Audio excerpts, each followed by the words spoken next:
On va partager la parole de Dieu. J'aimerais lire ce verset dans Matthieu 5,5 où il nous est dit « Heureux les débonnaires, car ils hériteront la terre. » Une autre version dit « Heureux les humbles de cœur, car ils hériteront la terre. » La version Parole vivante dit « Heureux ceux qui sont humbles et doux, ceux qui renoncent à leurs droits,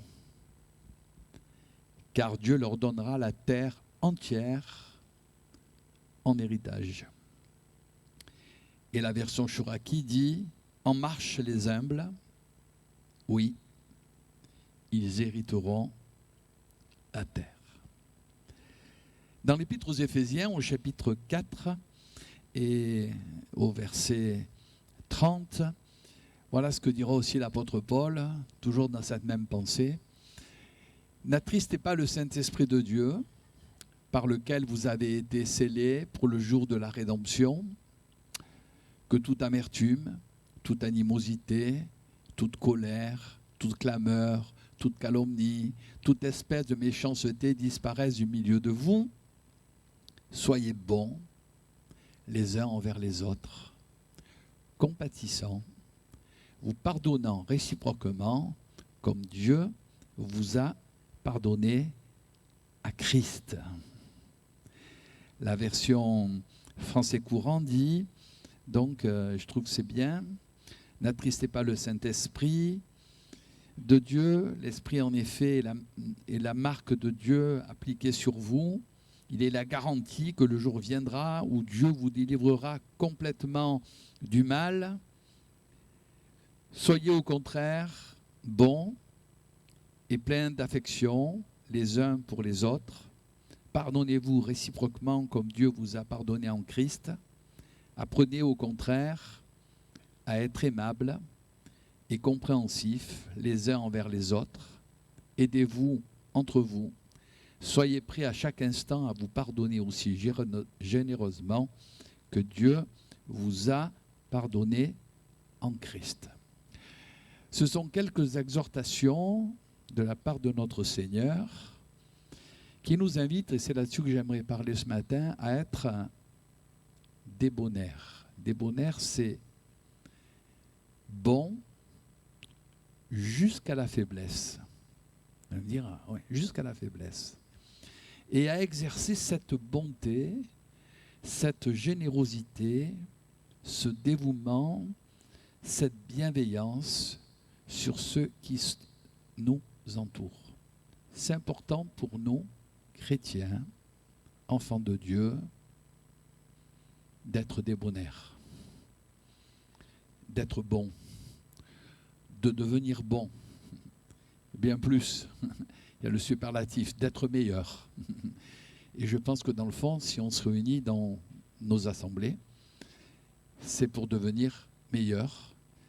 Parce que si on ne se réunit pas pour devenir meilleur, on devient pire.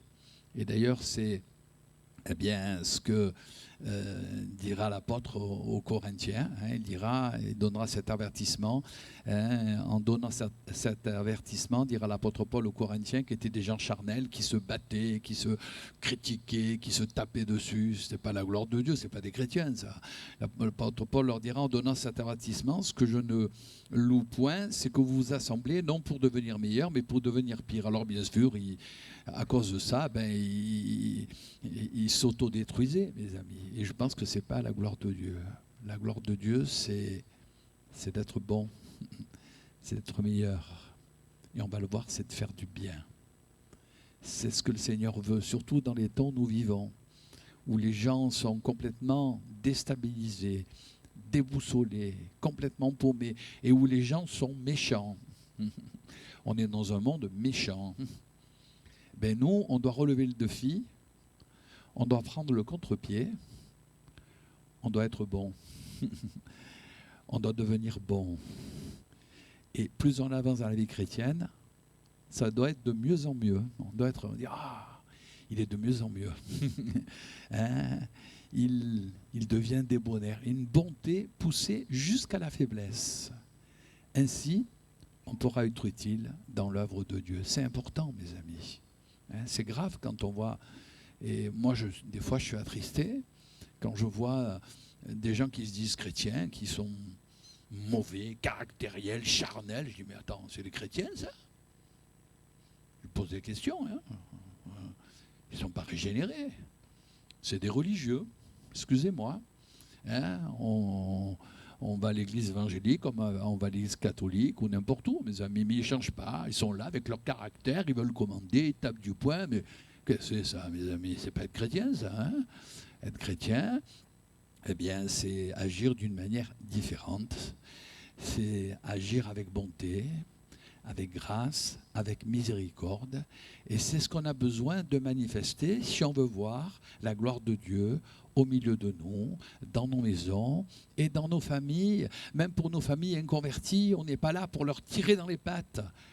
On est là pour les aimer, on est là pour les pardonner, on est là pour être bon avec eux, même s'ils sont méchants avec nous. Ce n'est pas important. L'important, c'est de faire ce que Dieu nous demande. Et quand on fait cela, Dieu va pouvoir nous utiliser et la gloire de Dieu va pouvoir se manifester dans les cœurs et dans les vies. Heureux les débonnaires, car ils hériteront la terre. Sois débonnaire, sois bon, mon frère, ma sœur, même jusqu'à l'excès. Et d'abord, il n'y a pas d'excès, au contraire.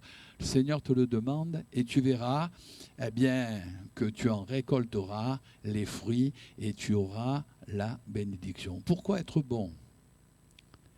Parce que Dieu l'est dans sa nature. Notre Dieu, il est bon. Croyez pas? D'ailleurs, si on est encore là, si on est debout, ce n'est pas parce qu'on est formidable, c'est parce que Dieu est bon pour nous. Parce qu'il nous a secourus, gardés, soutenus, aidés. Quelle grâce d'avoir un Dieu tel que lui. C'est Exode qui dira, qui parlant de ce Dieu vivant et vrai, qui dira à l'Éternel, Éternel Dieu miséricordieux et compatissant, lent à la colère, riche en bonté et en fidélité, qui conserve son amour jusqu'à 1000 générations, qui pardonne l'iniquité, la rébellion et le péché, mais par contre qui ne tient point le coupable pour innocent. Hein, il faut que le coupable il se repente, et après la bonté de Dieu, la grâce de Dieu passe sur sa vie, et Dieu le rétablit quand on sait faire ce qu'il faut faire. Pourquoi? Parce que notre Dieu, et ce n'est pas péjoratif, c'est un Dieu qui est bon. On a un bon Dieu. Et quelle grâce, Seigneur, quand c'est bon de repasser les bontés du Seigneur à notre égard. Jésus, d'ailleurs,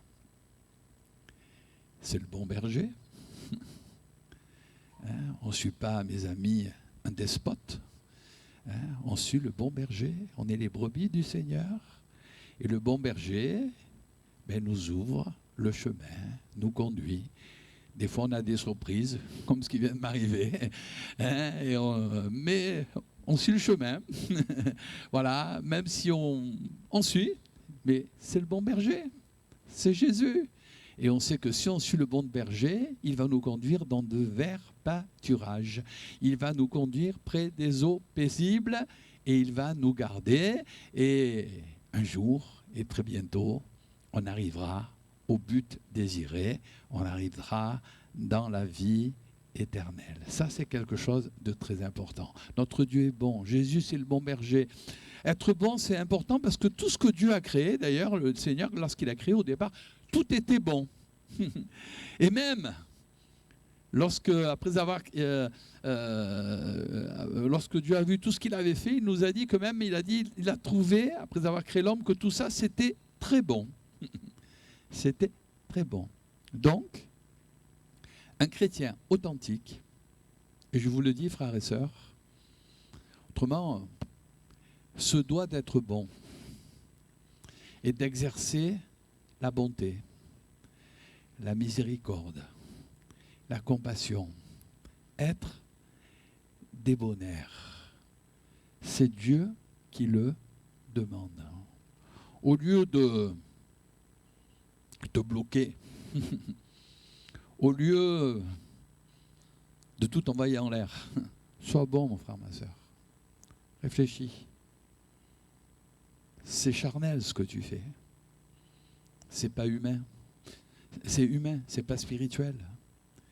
Sois bon. Fais comme le Seigneur te demande de le faire. Prends le contre-pied. Et tu verras que la grâce de Dieu se manifestera dans ta vie, autour de toi, et tu verras le Seigneur conduire ta vie, tout simplement parce que tu auras agi de la bonne manière. Tu auras été bon aux yeux de Dieu, et ça, Dieu le voit.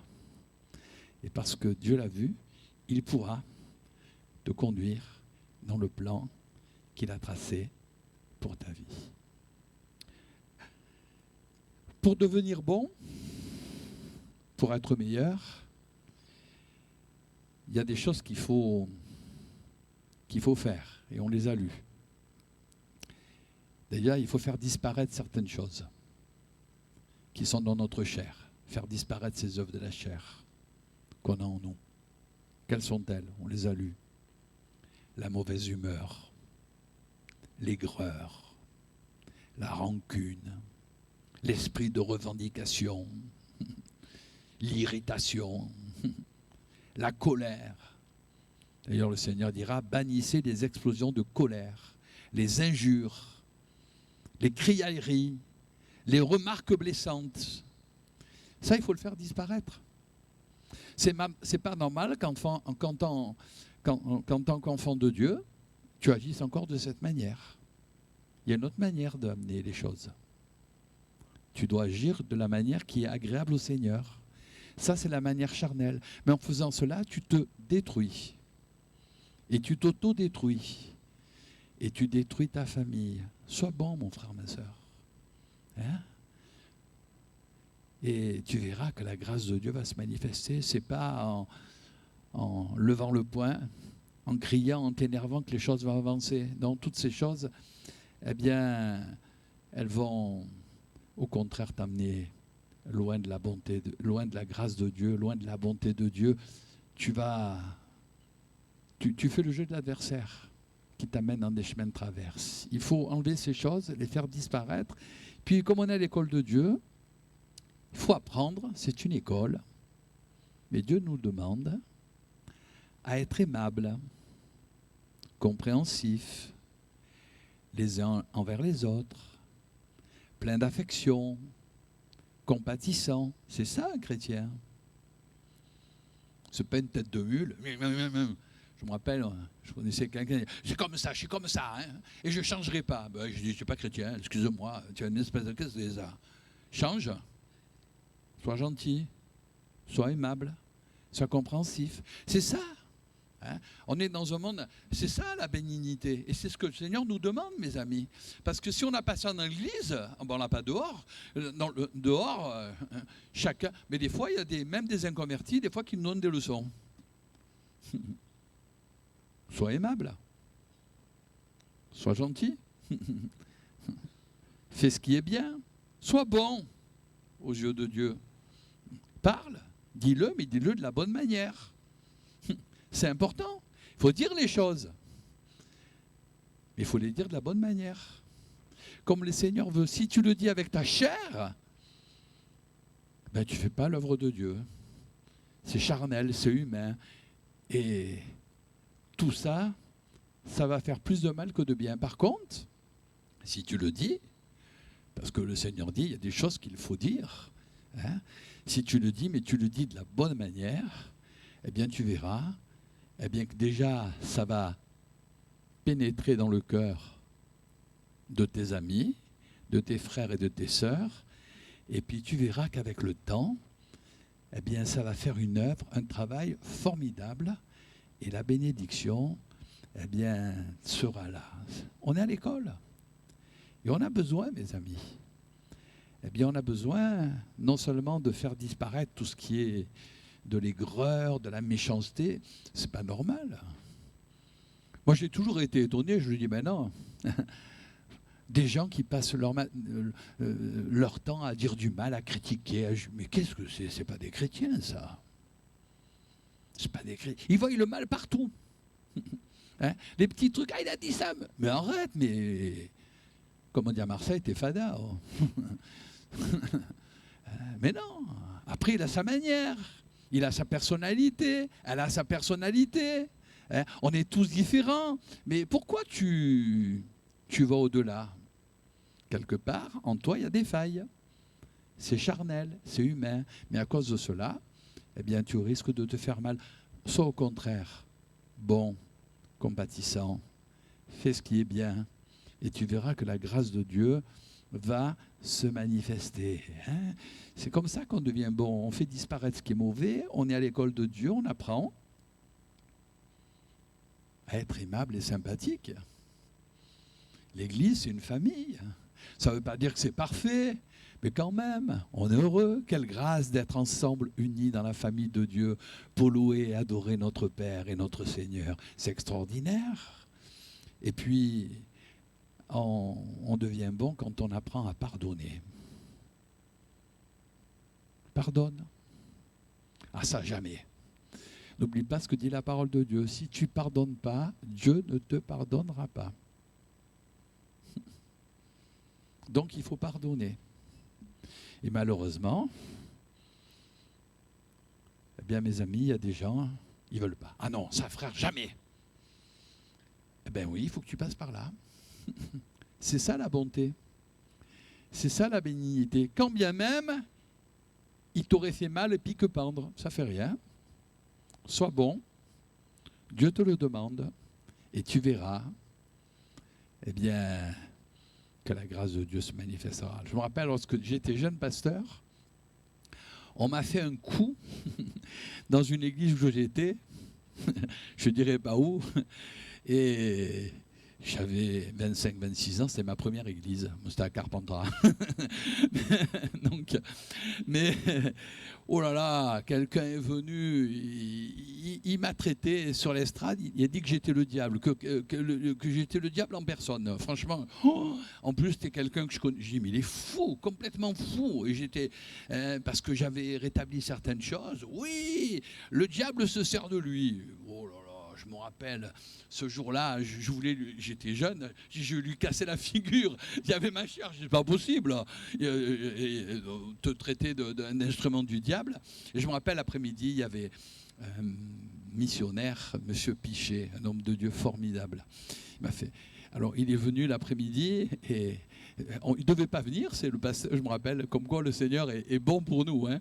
Le pasteur d'Orange à l'époque, Gérard Massani, me dit, Jean, j'ai pas de réunion l'après-midi. Tu as une réunion? Parce que j'ai dit, ouais, mais tu veux pas qu'il vienne? Je dis, ouais, avec plaisir. Et en plus, comme j'étais pas en forme pour prêcher, et puis M. Pichet m'a dit, oh, il m'a dit, oh petit, tu n'es pas en forme. Je dis, ouais, on m'a traité de diable ce matin, que le diable se servait de moi, ça m'a... Hein, je dis surtout que je ne l'ai pas fait. Alors il m'a dit, t'inquiète pas, sois bon, pardonne à cette personne. Si tu ne pardonnes pas, tu t'en sortiras pas. Et tu vas couler. Prends le contre-pied. Fais ce que le Seigneur te demande. Sur le coup, je n'avais pas trop envie. Hein. Il m'a dit, et tu verras. Et puis, il nous avait fait une tellement bonne réunion, ce pasteur, M. Pichet. Ah, c'était super, rempli d'amour, de grâce, sa prédication. Il m'a dit, pardonne. Et en partant, le soir, il m'a dit, n'oublie pas ce que je t'ai dit. Alors, j'ai eu un peu de temps. Hein. Parce que... Et puis, je dis, Seigneur, oui, il faut que je pardonne, il faut que je sois bon. Il me dit, sois bon. Voilà. Lui, il est méchant. Tu vois pas qu'il est méchant? D'ailleurs, il a mal terminé, le pauvre. Vous savez, les méchants, ils terminent toujours mal. Mais il dit, mais toi, sois bon. Alors je dis, Seigneur, aide-moi à être bon. Et puis, je me suis tenu devant Dieu. Et puis, j'ai pu pardonner à cette personne. Et j'ai même été bon pour lui. Et même après, quand je voyais cette personne, j'avais plein d'amour, de miséricorde. Je dis, mais c'est pas possible. Hein? Mais ça a été pour moi une bénédiction parce que ça a permis d'amener l'Église beaucoup plus loin. Et dans ma vie de famille, dans tout, j'étais dégagé, j'étais heureux, j'étais en forme. La grâce de Dieu se manifestait et le pauvre gars qui m'a, il a coulé comme un malpropre. Mais ça, c'est pas mon problème, c'est son problème. Parce que, mes amis, vous savez, ce qu'on sème, on le récolte. C'est pour ça qu'il faut. Je me rappelle, elle m'a dit pardonne. Et je ne voulais pas pardonner. Et peut-être il y a des gens, des fois, qui disent il faut que tu le fasses. Même si tu as raison. Oui, mais ça ne fait rien, pardonne. Sois bon. T'occupe pas. Le Seigneur, il s'occupera. Toi, fais ce que le Seigneur te demande. C'est ça, les débonnaires. Bonté jusqu'à la faiblesse. Toi, demande au Seigneur. Et tu verras que eh bien, tu vas rentrer dans cette dimension et tu verras que si tu rentres dans cette dimension, d'abord tu vas t'épanouir parce que tu n'auras pas de casserole. Parce qu'il y a des gens, même il y a des gens dans nos églises, ils se traînent des tas de casseroles, mes amis. Depuis des années, ils se traînent des tas. C'est pas normal. Hein, tu n'auras pas de casserole et puis tu pourras avancer dans le plan que Dieu va te donner. Et c'est ça le pardon. Hein. Et quand on fait ces choses, eh bien, mes amis, on agit comme le Seigneur le veut. Et le Seigneur, eh bien, nous manifeste encore plus sa grâce et sa bonté et nous amène dans le plan qu'il a tracé pour nous. Comment elle se manifeste, cette bonté, cette bénignité? Eh bien, d'abord par un tempérament calme qui supporte les injures, sans désir de vengeance. Il m'a critiqué, que Dieu le bénisse. Je ne m'en occupe pas. Ce n'est pas mon problème. Moi, mon problème, c'est de louer le Seigneur. C'est de bénir Dieu. C'est d'avancer dans le plan de Dieu. C'est d'être débonnaire. Voilà. Moi, je veux agir de cette manière. Et vous savez, quand on a cette dimension spirituelle, on avance. Et ça va vite. Autrement, on est bloqué, on est figé. Tant pis. Il m'a dit, c'est pas mon problème, moi j'avance. Un tempérament calme. Un esprit doux et paisible. Un esprit doux et paisible. Comme le Christ. Le Christ, il a toujours été là. Mes amis, il était doux et humble de cœur. Pourtant, on lui crachait au visage. On se moquait de lui. Qu'est-ce qu'il a dit, le Seigneur? Père, pardonne-leur, parce qu'ils ne savent ce qu'ils font. Et c'est cet esprit qui doit nous animer. Qu'on se moque de nous, qu'on nous critique, qu'on nous raille, qu'on nous méprise, on l'a fait au Seigneur. Donc qu'on te le fasse, c'est normal. Mais dis comme Jésus, pardonne-leur.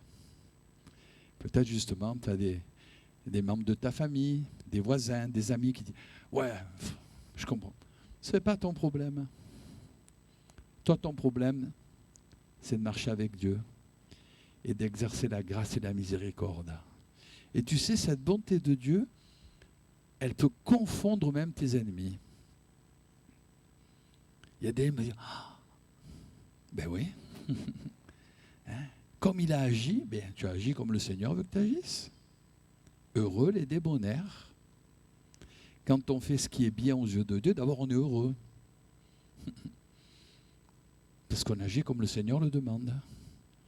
Tandis que si on veut par nous-mêmes se défendre, on risque de faire mal. Laisse le Seigneur te défendre. Tant, si tu es bon et si c'est juste, le Seigneur te justifiera et le Seigneur te bénira. Et il n'y aura rien à ajouter, il n'y aura rien à retrancher. Mais pour cela, reste tranquille, calme, un esprit doux et paisible, de l'amabilité, de la compréhension, de l'aide, du respect. C'est ce que Dieu nous demande. Et je pense que c'est ce qu'on a besoin de vivre entre frères et sœurs. Aimable, bon. C'est ce que le Seigneur demande, mes amis. Hein? avoir cette parure, comme dira l'apôtre Pierre, intérieure et cachée dans le cœur, cette pureté incorruptible d'un esprit doux et paisible qui est d'un grand prix devant Dieu. Cette parure intérieure, 1 Pierre 3,4. Cette parure intérieure est cachée dans le cœur, cette pureté incorruptible d'un esprit doux et paisible qui est d'un grand prix devant Dieu. Non, mon frère, moi je ne cherche pas les querelles et les histoires.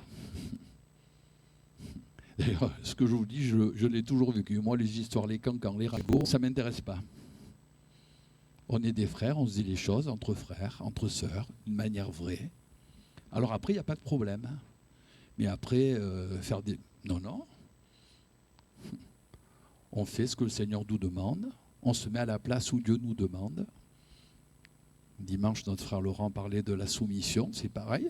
On se soumet, c'est-à-dire on se met à sa place, on se soumet à ce que Dieu nous demande de faire. Et puis on fait les choses d'une bonne manière. Hein, et on agit de la bonne manière. Et parce qu'on est ainsi, le Seigneur nous bénit. Le Seigneur nous utilise. Et on fait l'œuvre de Dieu. Et on ne fait pas le jeu du diable qui veut tuer, diviser, faire tomber. Ça, c'est le but du diable, mes amis. Mais après, quand c'est tombé, c'est plus grave. Parce que pour relever, c'est plus difficile. Seigneur, moi, je veux avoir cela. Je veux exercer cette bonté. La Bible dit exercer cette bonté les uns envers les autres. Et même, le Seigneur dira d'exercer la bonté même envers nos ennemis. Et de prier, comme dira Matthieu 5, pour ceux qui nous maltraitent et qui nous persécutent, afin que nous soyons fils de notre Père qui est dans les cieux, car il fait pleuvoir son soleil sur les méchants et sur les bons, et il les fait pleuvoir sur les justes et sur les injustes. Donc, mes amis, on doit exercer cette bonté les uns envers les autres, et c'est là que je vais vous amener, même sur les méchants. Il y a des gens dans le monde qui sont méchants. Vous en avez certainement connu. Hein? Vous dites quand même, c'est méchant ce qu'il a fait. Ben, sois bon pour le méchant. Ah non! Oui? Exerce la bonté. Exerce la miséricorde, parce que Dieu te le demande. Dieu s'occupera. Mais ce n'est pas ton problème. Toi, sois bon. Fais ce qui est bien. Fais ce que Dieu te demande. Et si tu agis ainsi, la gloire de Dieu pourra se manifester dans ton cœur et dans ton vie. D'abord, la Bible dit, Proverbe 11, 17, l'homme bon fait du bien à son âme, tandis que le méchant, il trouble sa propre chair. Quand on a cette bénignité, on est bien. On fait du bien à notre âme.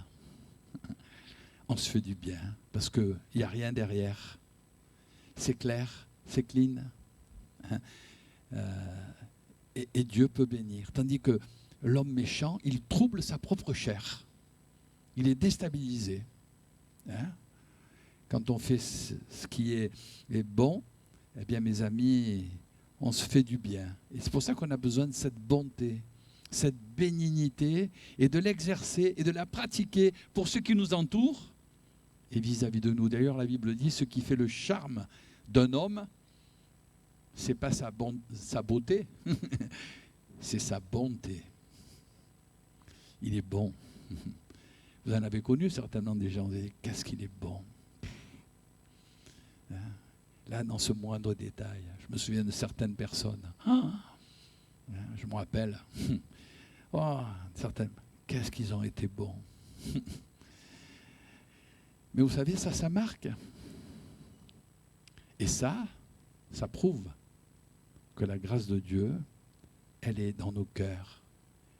et dans notre vie. Et on a besoin d'être ainsi. Parce que la Bible dit, heureux les débonnaires, car ils hériteront la terre. C'est-à-dire Dieu va nous donner ce qui est prévu pour nous, si nous sommes bons. Mais si nous sommes méchants, d'ailleurs, je ne comprends pas qu'un chrétien soit méchant. C'est, excusez-moi, contradictoire à ce que Dieu... Un chrétien ne doit pas être méchant, normalement. Hein? Méchant, c'est le mal. C'est l'adversaire. Qu'on soit méchant, ce n'est pas la gloire de Dieu. Il y a un problème. Je crois qu'un chrétien, il est bon. Hein? Il est bon. Il exerce sa bonté. Il exerce sa compassion. Il exerce sa miséricorde. Il tend la main. Il y a toujours une bonne parole. Hein? Il y a toujours quelque chose de bon qui sort. Ça ne veut pas dire qu'il gobe tout. Il voit les choses en face. Mais il les dit de la bonne manière. Et ainsi, eh bien mes amis, la parole tombe dans la terre. Et ceux qui doivent changer, changent. Parce que cette personne, elle agit de la bonne manière. Et Dieu la bénit. Et je crois que c'est très important de rentrer dans ces dimensions. D'ailleurs, et je termine, le Seigneur dira dans le deuxième livre de Samuel, au chapitre 22, versets 26 à 28, ça parle de la bénignité. Le Seigneur dira, avec celui qui est bon, tu te montres bon. Avec l'homme droit, tu agis selon sa droiture. Avec celui qui est pur, tu te montres pur. Mais avec le pervers, tu agis selon sa perversité. Tu sauves le peuple qui s'humilie et de ton regard, tu abaisses les orgueilleux. Vous avez vu la loi de Dieu? Si tu es bon, avec celui qui est bon, le Seigneur se montrera bon. Avec celui qui est droit, le Seigneur sera droit, il agira, t'inquiète pas. Avec celui qui est pur, il agira ainsi. Mais avec le pervers, il y a des gens, mes amis, excusez-moi, mais ils sont tordus. Ils sont pervers. Mais le Seigneur agira selon sa perversité. Ça, ce n'est pas ton problème. Toi, ton problème, c'est d'être bon, d'être débonnaire, bon jusqu'à l'excès. Mon frère, ma sœur, peut-être c'est pour quelqu'un ce matin qui a dit ah non, sois bon, pardonne, supporte, aime, prie, encourage. Fais ce que le Seigneur te dit, t'occupe pas du reste. Et tu verras que si tu agis de cette manière, la grâce de Dieu se manifestera et le Seigneur fera son œuvre au-delà même de ce que tu peux penser ou imaginer, parce que tu auras agi selon la volonté de Dieu. Et la volonté de Dieu pour chacune de nos vies ce matin et pour nous, peuple de Dieu, c'est que nous soyons ces hommes et ces femmes débonnaires. Je le répète, bon jusqu'à l'excès. Oh, lui, il est jusqu'à l'excès, continue, fais ce qui vient. Hein? Même si on te prend pour, oh ben lui c'est un faible. Non, il n'est pas faible. Il est bon jusqu'à l'excès. Hein? Parce que lui, eh bien, il veut voir la gloire de Dieu. Et il veut laisser le Seigneur agir. Qu'à Dieu soit toute la gloire. Que nous puissions entrer dans cette dimension et que nous puissions vivre cette dimension. Et si nous la vivons, nous verrons le Seigneur agir d'une manière extraordinaire, même pour ceux qui sont autour de nous. Des fois on dit comment comment ils vont se convertir, hein, il ne se convertira jamais. Sois bon.